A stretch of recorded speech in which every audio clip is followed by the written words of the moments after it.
So right up until I bought coilovers for my car and installed it, I had never driven any car with coilovers. And so I had a lot of questions that I hopefully can answer in this video.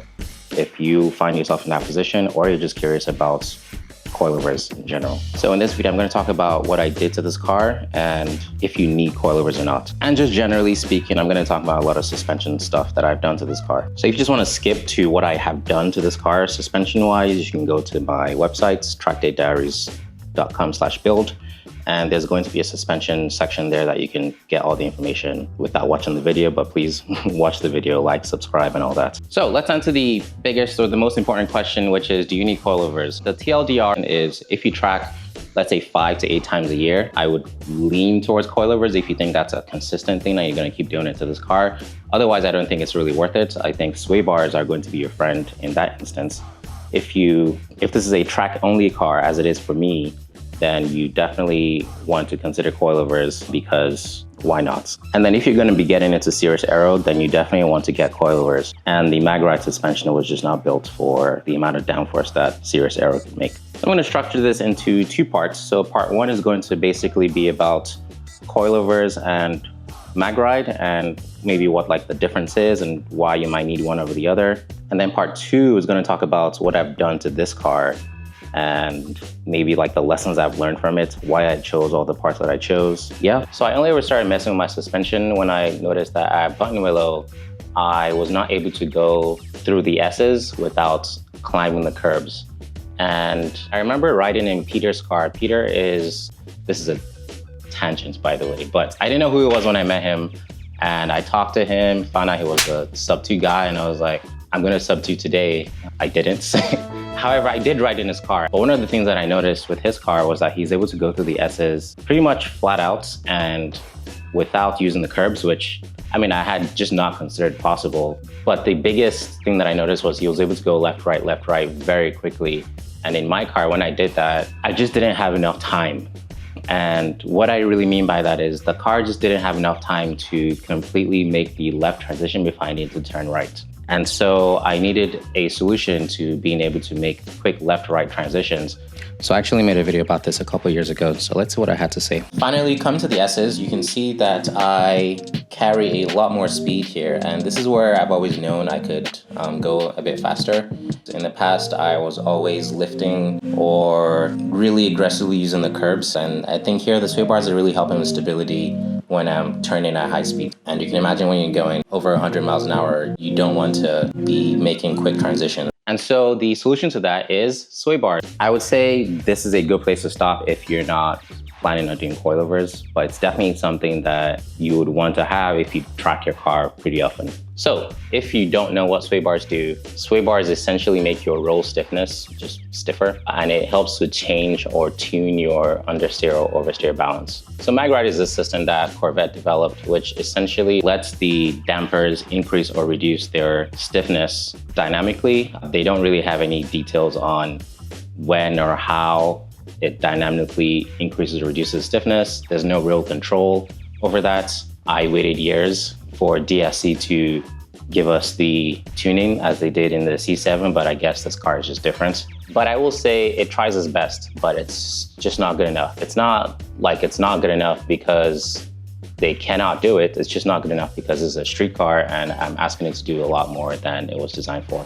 And if you ask a lot out of something that is not designed for something, then, you know, it's just not gonna work well. So I think the key concept here is weight transfer. You want to drive, or I prefer to drive in a way such that I like my weight transferred a lot faster. Any skilled driver, and you know, this is kind of why you would see a bigger delta in pro versus amateur drivers when you put them in the same car with like shitty suspension. And that's because what really matters is being able to use the weight transfer of the car to your advantage. Now, weight transfer is a word I didn't understand for the longest time. It's not really an easy concept to grasp because it's kind of like one of those aha moments. But for me, what did it for me was I noticed that I like to drive in sim a lot of cars, like aero cars, you know, and aero cars tend to be very stiff. And even at low speeds, I didn't really have any problems with aero cars because, again, they're very stiff. But when I drove the Miata in sim, it was just too floaty for me. I would turn and then, you know, the car would like start turning and then it would kind of just swing and I would lose control. Or when I hard braked, if you hard brake and you release the pedal, you can very easily spin. But that is just accentuating what forces you can feel in real life, because in real life, when you're coming to a stop, right? So if you imagine like an SUV, I'm sure you have an SUV, you've driven an SUV. Every time I come to a stop, I stop and then the car stops. There's that like second delay, and that's essentially weight transfer, right? And that's because an SUV is meant to be comfortable. It's meant to float across the bumps. And so it's very isolated. Now, obviously these cars come from factory a little less isolated. However, when you're going to the track, you kind of want it to be even less isolated than it comes from factory. So that's kind of what is pushing anyone, me, you, to even look at this video and to consider going coilovers or sway bars or anything that's going to make all of that better. And that's just because that tiny amount of time it takes between turning the wheel and the car actually feeling the turn matters. Oh yeah, and final notes on part 1 is, if you're still at a point where you cannot very clearly feel the difference between tour mode or comfort mode and track mode, I wouldn't say don't like spend your money how you want to, but you probably should go drive more and until you can tell that difference, because being able to feel what the car is doing is just so paramount to going fast that you should probably spend more money trying to be a better, faster driver than, spending more money on your car and trying to make the car faster. And I say this, or I know this, because there was a time in my life where I couldn't feel the difference between sports mode and comfort mode. And then eventually I could, and now it's like, it's night and day, so it definitely matters. So time to get to the second part, which is going to be my build and what I've done to my stuff. I already talked about sway bars, not much to say there. And then obviously I've also done coilovers and springs. The spring rate that my kit came with was a 750 pound inch pounds, one of them, and 700 pounds per inch. And I think I ended up right now with 900 in the front, 700 in the back. That's just because with the aero, I was still seeing a lot of scraping, just not a lot of control with the aero. So I increased the spring rates. You can do a couple of things about something like this. You can increase the ride height of the car. However, that's bad for aero reasons. You also kind of just want to be as low as possible as you can get it. But then you give up some mechanical grip when you increase the spring rate. So, obviously watch out for that, but you can't have anything for free. I ended up going with G-Speed for the coilover option, and that's for a couple of reasons. The first reason is because they use Penske coilovers. Penske coilovers are, I would say world standard, I don't know, but they're definitely some of the best. They're some of the best because every time I tell someone I have Penske coilovers, they're like, oh, okay. They're definitely not cheap, but I've had nothing bad to say about them the entire time I've ever had them. Every component that I've modded on this car has gone wrong in some way, except the coilovers. So a couple of reasons again why I chose G-Speed. Before I bought suspension, way before I was ever going to buy suspension, I emailed G-Speed and I was like, can you answer these questions for me? And they did. Not only did they do that, but like they really proved that they were really knowledgeable on suspension, because I think it's really easy as a company that sells any performance parts and, with a large catalog to kind of just grab like, an off-the-shelf MTS and just make sure that it works for the platform. I think these guys definitely did a lot of testing and tuning behind it. And even if they didn't, they just know what they're talking about. G-Speed is like the Corvette shop. So another reason why I chose the G-Speed kit is because it lets you independently increase or reduce the ride height of any corner on the car without taking off everybody hates taking off the wheel of their car to do anything, me especially. One of the issues when you want to change the ride height of any corner is that you have to mess with the preload, right? You have to like compress the spring or extend the spring, put upper springs or something in there if you create a gap. And sometimes you just cannot compress the spring unless you have, special equipment like spring compressors and stuff like that. So, and it's just really hard to tune that. So these guys let you do it from outside the car, which is great because you can easily corner balance your car. You can easily change your rake. You can easily change your ride height if you want to. And I thought I was going to do this, but no one has time for that. If you want to, you can make your car really tall for the streets and really short for the track, right? You have options. And It's also relatively convenient to do this. I mean, obviously the most convenient possible way is like the way like the Ford GT does it, where it kind of just goes up or down, maybe like air suspension, right? And the last reason I bought the GT is because I like red. The coilovers come in red, why not? So how do you buy coilovers properly? You shouldn't buy coilovers from any shop, at least for the C8s, that doesn't want to know what you're going to do with it. You should ideally buy coilovers from a company that has tested it on the C8 and done, just done a lot of tests. They should at least want to know, maybe like the weight of the car and how much error that you have. And so they asked for all this information. I told them, and I got this kit. Now, I don't know anything about the dyno charts, and you could eventually get to doing that. I plan to add like potentiometers on or linear actuators, whatever, on the shocks, so I can measure over time on the track that I'm going on, how it looks down there and, make adjustments. So yeah, you can get really deep into it and you can literally like tell them exactly what you want the curve to look like. So what do you give up when you go coilovers? You give up MagRide. You cannot just press that button and have the car be cushy anymore. And you give up a soft ride forever, basically. Worse if you have aero, because your shock needs to support the aero as well. However, very strangely, I realized for lower speed bumps, it's really, really harsh, but for higher speed bumps on the highway, it was taking the higher speed bumps a lot better. I found the cars ride on the streets at higher speeds to be better. One more thing about the G-Speed ride height thing is that there's a couple of trade-offs with this method over the normal way as well. You're gonna be giving up some travel, right? Because the shock has to fit entirely by itself, and then there has to be more space to have the ride height be independent from the preload or from the actual shock unit itself. And so you're giving up travel. And by travel, I mean like the amount of droop that your car can have and the amount of compression the car can have.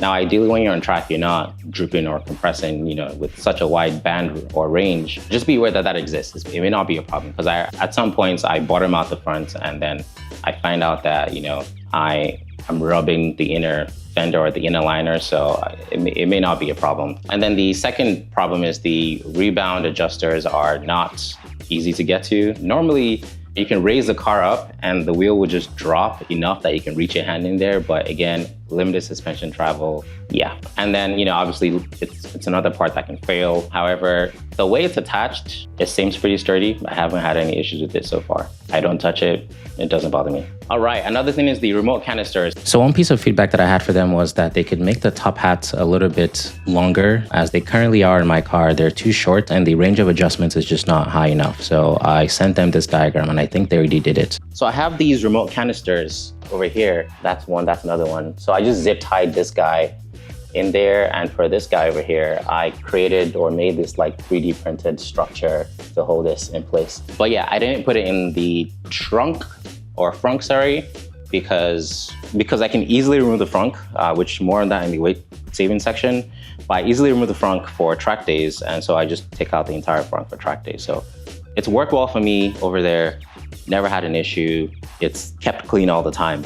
Now the rear compression is hidden. You can kind of see that in there. So I can technically reach it with my fingers, but I usually just lift the car to make it such that I can control it. The reason I put it in the wheel well is because they recommend putting it inside the back here, but this place gets really, really, really hot. So yeah. So another question you might have is, why spend more money on coilovers? Well, one of the biggest reasons is consistency. So when you're on track, you don't want your car to behave differently at different forces. And so you measure like how good a shock is by how well they retain their ability to maintain the same amount of force per travel, or travel force. Basically that dyno graph, when you pay more money, you get more consistent results, especially over a longer amount of time. And you get more distinct steps between each click. So cheaper coilovers, for example, can get very muddy in certain ranges just because it's really hard to get that right. So there's also support, serviceability. I felt that I was also kind of happier knowing that like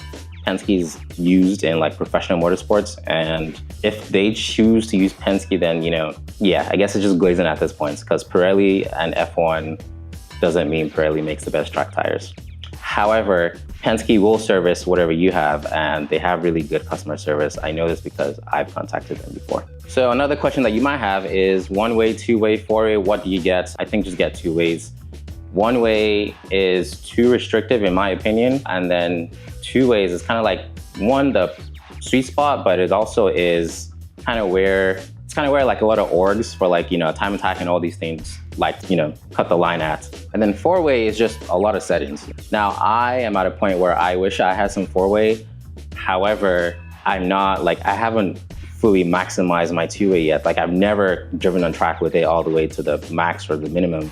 So there's still ways to go. So you might ask, you have sway bars and coilovers, do you need both? You don't need both. I have both because I did sway bars first and I did coilovers next. However, you don't need both. And the reason you don't need both is because if you get coilovers kind of do that for you, but not completely. And then if you only get sway bars, then sway bars are just so much better on track than not having sway bars when, you know, you install them. Now, if you have both, what does it get you? Well, in stock form, you cannot adjust the sway bars. And so being able to adjust the sway bars is like the main benefit of having both coilovers and sway bars. And that's because it lets you easily on track make these adjustments to the balance of the car. If you do not want to touch your shock settings, you don't want to touch you don't have time to like do camber or, you know, those kind of adjustments, then yeah, sway bars are like the next best thing. So one more thing about coilovers is that when you're on track, it kind of gives you more of the ability to brake on uneven surfaces. So normally with stock formation, if you're on a curb, let's say turn 4 at Laguna, for example, it's really hard to brake there without upsetting your car. So I would normally just avoid it. But on coilovers, I'm in there. Let's just say that I'm in there. And another advantage to coilovers that I've personally gotten benefit out of is it lets me tune the balance of the car or to tune out certain characteristics of the car. So as for like the last year and a half, I've been running 285 tires on the rear, which is like 20 under stock. And so, but I mean, every now and then I have like a meaty 345. This is 245. This is 325. You know, so like there's a lot of tire widths that I'm running, and you know, it's going from like 285 to 345 on the rear. So as you can imagine, one of them is going to be more understeery or more oversteery than the other. And so all these adjustments let me move the balance of grip forward and back, and they kind of all do it in very different ways or with different characteristics. The easiest thing you can do is, you know, pump your tire or, you know, reduce your tire pressure. You could add more camber, toe, sway bars adjustments, rebound, compression settings. Everything is going to either increase or reduce the amount of grip you have in the front or the back, but I have options, right? And so I know specifically with coilovers, my settings in the rear are very, very, very different when I have 285 tires versus when I have 345s. All right, let's wrap this up. So if I can go back to the past and answer the questions that I had, the biggest one in my head is it worth it? Because this shit is fucking expensive and coilovers are expensive. It's just all very expensive, right? I think yes because of everything that I'm happy that I've been able to achieve. I wouldn't attribute it to coilovers, but I'll say being able to manipulate like my suspension has definitely helped me in both growth speed, times, whatever you can name it. But yes, again, because I track the car a lot and I enjoy tracking the car, and it just lets me be better at tracking the car. And I have aero, you know, like you need suspension settings to tune your aero too. So yeah, for most people watching this video, if you're considering getting coilovers, I would say, or sway bars or whatever suspension, you know, I would say look a couple years ahead, see where you see your path with this hobby. You know, do you think you're going to keep tracking your car every day? Just use that to guide you, because I think for me, this is a car that I track 90% of the time. And the other like 10% is like test drives if I install something. So if that looks like your life, then, you know, maybe coilovers is something that you should start to save for. Encore. All right, I'm back for two more things. One is you can test your or any coilovers on sim racing setups, right? You can go to iRacing, drive a Miata, which has a, you know, very floaty, whatever. You can increase the spring rate of the Miata and you can see how it feels. Or you can go to Assetto Corsa, where you can even create your own car if you wanted to.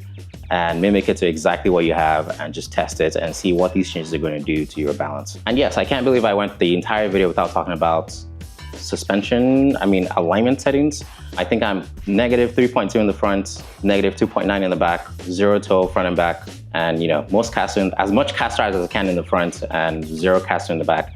Now, I think it's 0. I don't know that it's 0, and I know no one knows if it's 0 or not because no one has ever measured the caster in the back. I'm not proud of this, but if you go on the forums, they're very, very, very anal about getting the rear caster, but it requires a tool. No shop does this, and the car has survived.